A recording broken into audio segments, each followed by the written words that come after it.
स्वस्ति पंथा मनुचरे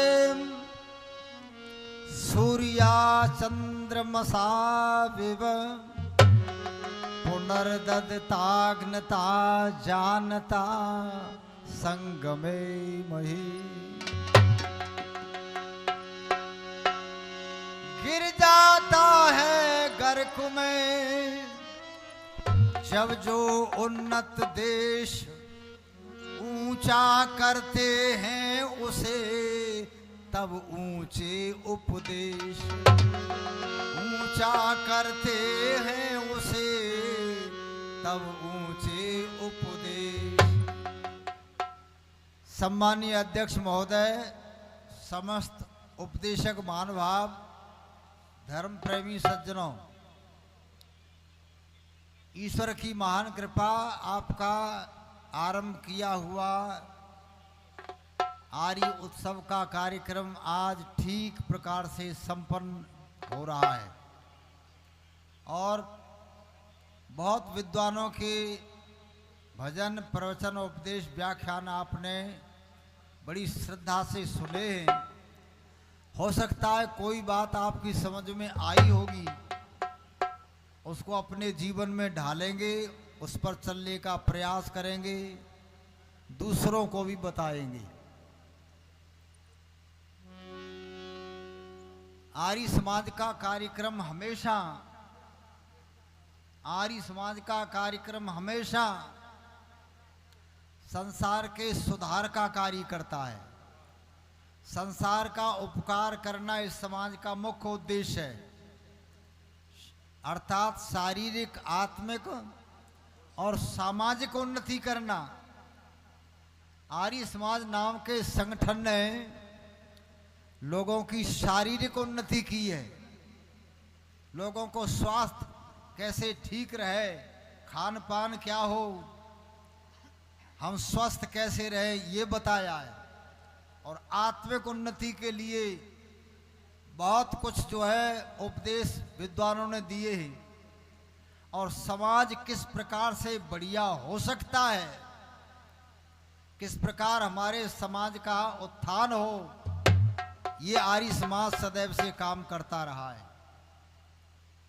मैं आर्य समाज के इतिहास को आपके सामने नहीं रख सकता, केवल इतना संकेत कर रहा हूं। आर्य समाज का एक भी व्यक्ति जिस जगह पर पहुंच गया, ओहो, उस एक व्यक्ति ने भाग्य बदल दिया, चाहे गांव का, नगर का हो। एक बात कहकर के गीत सुनाऊंगा। उत्तर प्रदेश की सच्ची घटना है।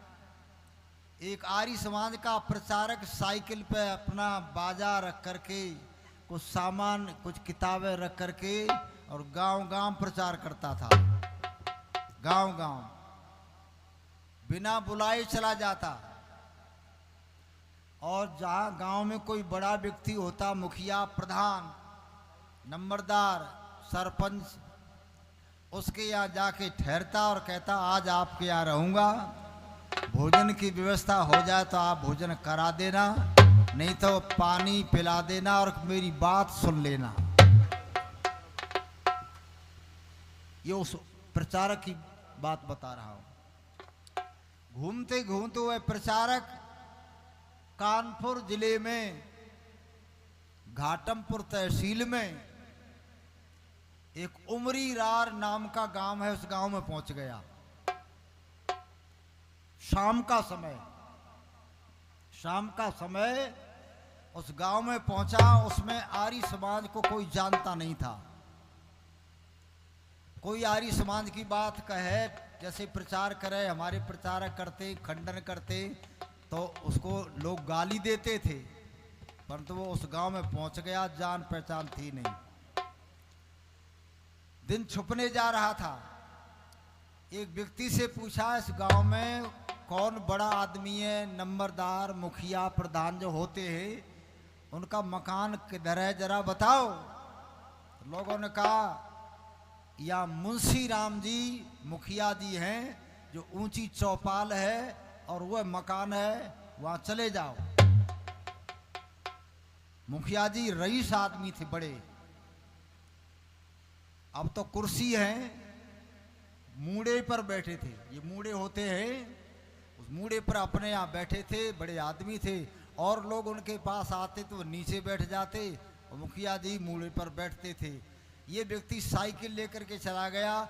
चौपाल इतनी ऊंची थी जैसे हम बैठे हैं, और नीचे रास्ता था। यो इसने साइकिल खड़ी कर दी नीचे, और मुखिया जी से हाथ जोड़ करके नमस्ते किया। अब आप जानते, नमस्ते करते ही समझो बम मार दिया हो। नमस्ते ही एक ऐसा है, देखो ये नमस्ते करने वाला कौन भाई? उनका भाई कौन, कहां से आए तुम? कब मुखिया जी राहगीर हूं, देर हो गई है, सूरज छुपने जा रहा है, आगे कहाँ जाऊं, जान पहचान है नहीं। आज आपकी इस चौपाल पर इस समय रात्रि बिताना चाहता हूं, रात्रि बिताना चाहता हूं। का क्या करता है तू? तो उसके मुंह से सच्चाई निकल गई कि मैं आर्य समाज का, वेद का प्रचार करता हूं। जब ये कहा आर्य समाज का, वेद का प्रचार करता हूं, तो मुखिया जी ने कहा साइकिल उठा और गांव से बाहर निकल, अभी उठा। तेरी हिम्मत कैसे पड़ गई यहाँ आने की? ओहो, अब वो व्यक्ति कहने लगा भाई ये बड़ा विचित्र आदमी, ये तो कोई व्यक्ति दरवाजे पर आ जाता ऐसे नहीं कहता, पर ये कहता कि साइकिल उठा और मेरे यहाँ से जा, तेरी हिम्मत कैसे पड़ गई, गांव से बाहर जा। वो तुरंत अपनी साइकिल को लेकर के वापस चल दिया। अंधेरा आने को था, वापस जब चल दिया तो गांव के किनारे पर मेहतर का मकान था। मेहतर समझते? झाड़ू लगाने वाले, सफाई करने वाले, उस मेहतर का मकान था। मेहतर चारपाई पर बैठा था और नीम का पेड़ था। इसने नीम के पेड़ से साइकिल खड़ी कर दी और उस आदमी से नमस्ते किया। भाई साहब, मैं आज आपके यहाँ ठहरना चाहता हूँ, चारपाई दे दो, भोजन नहीं करना है, चारपाई दे दो। वो हाथ जोड़ के कहने लगा मैं तो मेहतर हूँ। उसने कपड़े प्रचारक ने खादी के धोती कुर्ता पहन रखे थे। मेहतर ने देखा है पंडित आदमी, सिर पे चोटी है, गले में जनेऊ है, और मेरे यहाँ ठहरे। मैं तो मेहतर हूँ, आप मुखिया जी के यहाँ चले जाओ। कहा वहाँ किसी के पास नहीं जाऊंगा, तेरे पास ठहरूंगा, चारपाई दे दे भाई। उसने कहा चारपाई तो मौजूद है महाराज, भोजन का भोजन ना करूं, सवेरे देख लूंगा, अब तो भूख नहीं है। उसने उसको चारपाई दे दी। वो उपदेशक मेहतर के चारपाई पर रात्रि को सो गया। सवेरे कहा उसने कि भाई कहीं कोई नल हो, पानी का इंतजाम हो, तो मैं शौचादि के लिए जा रहा हूँ। ये नहीं थे आज का जो लेटरिन, बाल्टी थी, उस पर कमंडल था, छोटा था। उसने कहा कि पंडित जी ये जो सामने बाग दिखाई दे रहा है आम का, इस आम के बाग में नल लगा हुआ है, वहां चले जाओ, वहां नल है, पानी भर लेना, स्नान करना। यहाँ मेरे पास पानी का साधन नहीं है, वो नल पर चले जाओ आप। वो चला गया, नल पर पानी भर करके शौचादि से निवृत्त हुआ और वही नहा लिया। इधर में मुखिया जी सुबह जाग करके शौच के लिए गए। वो मुखिया जी रात वाले जो मूड़े पर बैठे थे, रईस आदमी भगा दिया था, वो भी शौच के लिए गए। जंगल में जब शौच के लिए गए तो सवेरे का समय था, ये भी जल्दी जग करके चला गया और मुखिया जी भी चले गए। मुखिया जी जब शौच के लिए गए तो बैठे थे वहाँ जंगल में, वहाँ झाड़ी थी, पेड़ पौधा थे, उनमें से निकल करके सर्प ने मुखिया जी को काट लिया। ये सच्ची घटना बता रहा हूँ आपको। नहीं, सही बात। मुखिया जी के पैर में काट लिया और मुखिया जी को सर्प दिखाई दे गया। अब सांप दिखाई दे और काटे नहीं, तब भी आदमी का बचना बड़ा मुश्किल होता है, भय होता है। वो तो दिख गया, दिखाई दे गया।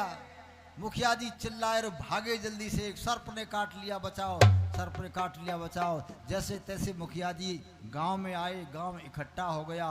अब कहने लगे क्या करें, कैसे बचे, गांव में कोई व्यक्ति जानता नहीं, दवाई नहीं जानता। ये पंडित जी नहा करके आ रहे थे कमंडल लेकर के बाग में से। पंडित जी ने कहा भाई ये भीड़ क्यों हो रही है? भीड़ क्या हो रही है? मुखिया जी को सांप ने काट लिया। कहा तुम क्या करोगे? कहा हम जानते नहीं कि किसी के पास ले जाएंगे, दवाई दिलवाएंगे, हो सकता है बच जाए न बचे। मैंने कहा तुम नहीं जानते? कि नहीं जानते। बंधुओं, उस उपदेशक के पास किताबें थीं और अपना बाजा रखता था। और किताबें क्या थी? झज्जर में स्वामी ओमानंद जी गुरुकुल चलाते हैं, आप जानते हैं? बिल्कुल देखा हो।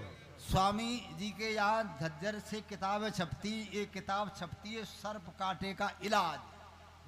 वो शायद 2 रुपए की होगी उस समय, चाहे 1 रुपए की होगी। सर्प कांटे का इलाज। उसने कहा तुम नहीं जानते? कहा हम नहीं जानते। कहा ये चीज लाओ, मैं अभी ठीक कर दूं इस आदमी को, मैं अभी ठीक कर दूं।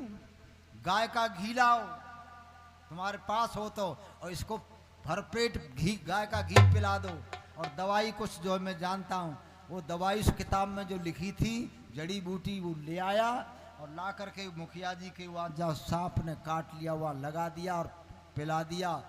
थोड़ी देर के बाद मुखिया जी स्वस्थ हो गए, बच गए। और ये वहाँ से आकर के दवाई दे करके उस मेहतर की चारपाई पर बैठा हुआ संध्या कर रहा था। बहुत अच्छी है जी, संध्या कर रहा था। मुखिया जी की आंख खुली तो मुखिया जी ने कहा भाई किसने दवाई दी? मेरे को तो सांप ने काट लिया, मैं बच नहीं सकता था, दवाई किसने दी? कि एक आदमी था धोती कुर्ता वाला, वो इधर चला गया दवाई दे करके, हम जानते नहीं क्या नाम था, कहाँ का था। कहाँ गया देखो। देखा तो मेहतर की चारपाई पर पंडित जी संध्या कर रहे हैं। लोगों ने कहा पंडित जी चलो तुमको मुखिया जी बुला रहे हैं। कहा मैं ना जाऊं, मुखिया जी ने तो मना कर दिया मेरे से, मैं नहीं जाऊं। कहा चलो आपको बुला रहे हैं। वो इतना हठी भी नहीं था। मैंने कहा चलो। वहां से आया मुखिया जी के यहाँ। मुखिया जी ने कहा भाई तू कौन? मुखिया जी वही हूं जो रात्रि को आया था। रात्रि को आया था, साइकिल रखी, मैंने कहा मैं रात्रि बिताऊंगा, भोजन नहीं करूंगा।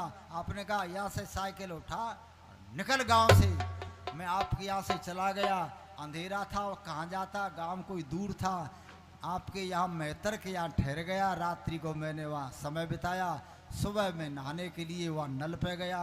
मुखिया जी आपको सर्प ने काट लिया, मैं उधर से आ रहा था और मैं सर्प की कांटे की दवाई जानता था, मैंने आपको दवाई दे दी, आपकी जान बच गई। ये मैं तो रागीर आदमी और आर्य समाज का प्रचारक हूँ। मुखिया जी ने कहा अरे कमाल हो गया, तू गांव में से चला जाता तो मैं दुनिया से चला जाता। क्या बात है, बहुत अच्छा। तू गांव में से चला जाता तो मैं दुनिया से चला जाता। जब मैंने तेरे को यहाँ से भगा दिया तो तेने मेरे को दवाई क्यों दी, ये बता। तो वो क्या कहता है, मुखिया जी तुम जानते नहीं हम आर्य समाजी हैं, हम रोजाना पढ़ते सर्वे भवन्तु सुखना सर्वे सन्तु निरामरा सर्वे भद्राणि पश्यन्तु मां कश्चित् दुख भाग भव। हम रोजाना पढ़ते भगवान सबका भला करो, भगवान सबका भला करो, सब स्वस्थ रहें, हम उसको अपने जीवन में ढालते और दूसरों को भी बताते। मैंने वो नहीं देखा कि इसने मेरा अपमान कर दिया ना। जान बचाओ चाहे कोई भी हो, वैद्य का काम है वो रोगी की जान बचाए। रोगी चाहे अच्छा हो, भला हो या बुरा हो, मैंने आपको दवाई दे दी, मेरे को धन्यवाद दो या गाली दो, मैंने अपना काम किया है, मैंने कोई बड़ा काम नहीं किया है। ओ मुखिया जी कह लगे तेने गजब कर दिया, तेने मेरी जान बचा दी। सतबीर जी मुखिया जी बड़े आदमी थे।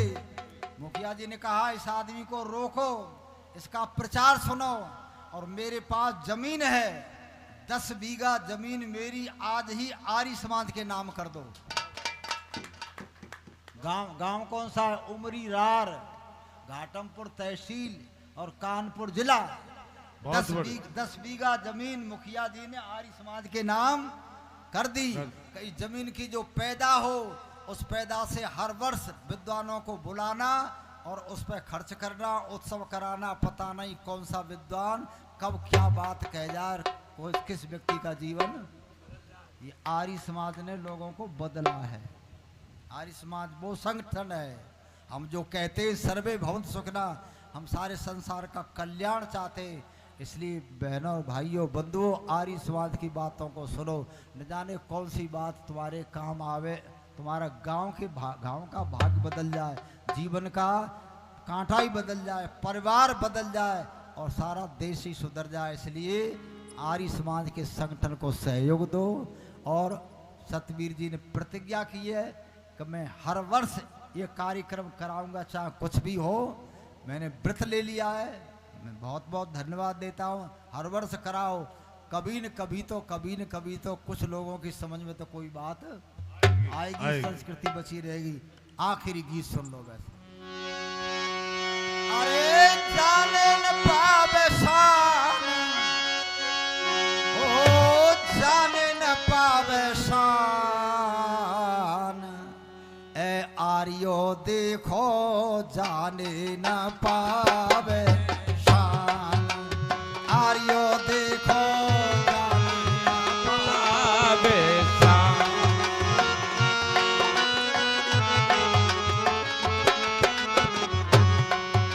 शानन हरगिज जाने पावे, जाए भले ही जान, आर्यो देखो जाने न पावे शान, आर्यो देखो जाने न पावे। प्रेम विरह भय दुख संकट में शान नहीं जाने पावे, पराधीनता बंधन में पड़कर भी फर्क नहीं आवे। रोवे सदा शान से दुख में, सदा शान से मुस्कावे। जावे जेल पिटे डंडों से, धर्म हित फांसी खावे। मरे जिए कुछ भी कर डाले, लेकिन शान नहीं जावे, लेकिन शान नहीं जावे। मरे जिए कुछ भी कर डाले, लेकिन शान जातियों की देशों की कहलाती है जान, आर्यो देखो जाने न पावे शान, आर्यो देखो जाने न पावे। इसी शान के लिए दयानंद ने बलिदान चढ़ाया है। लेख राम ने पेट फड़ा कर नाम जगत में पाया है। श्रद्धानंद ने गोली खाकर अपना प्राण गमाया है। तुलसी राम युवक ने आंखों में मिर्चा भरवाया है। कल ही हैदराबाद में वीरों ने निज खून बहाया है। रामचंद्र ने कश्मीर में, रामचंद्र ने कश्मीर में त्यागे अपने प्राण, आर्यो देखो जाने न पावे शान, आर्यो देखो जाने न पावे शान।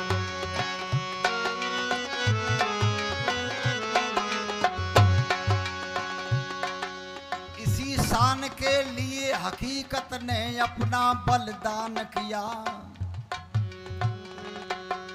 बिंदुलता और वीरमती ने भी जीवन कुर्बान किया। झांसी की लक्ष्मीबाई ने युद्ध महाघमसान किया। किरणमयी ने छाती पे चढ़ जीर यवन सुल्तान किया। दुर्गा जसमा ने भी अपना कैसा ये बलिदान किया। दुर्गा जसमा ने भी अपना कर डाला बलिदान, आर्यो देखो जाने न पावे शान, आर्यो देखो जाने न पावे शान।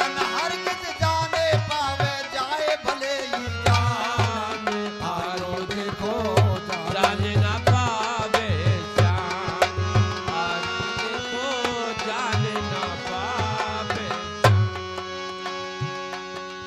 उठो उठो ऐ आर्य लोगों, अपनी शान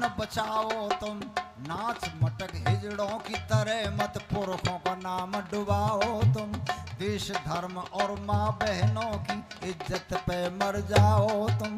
अत्याचारी दुष्टों के दल को तुम दहलाओ तुम।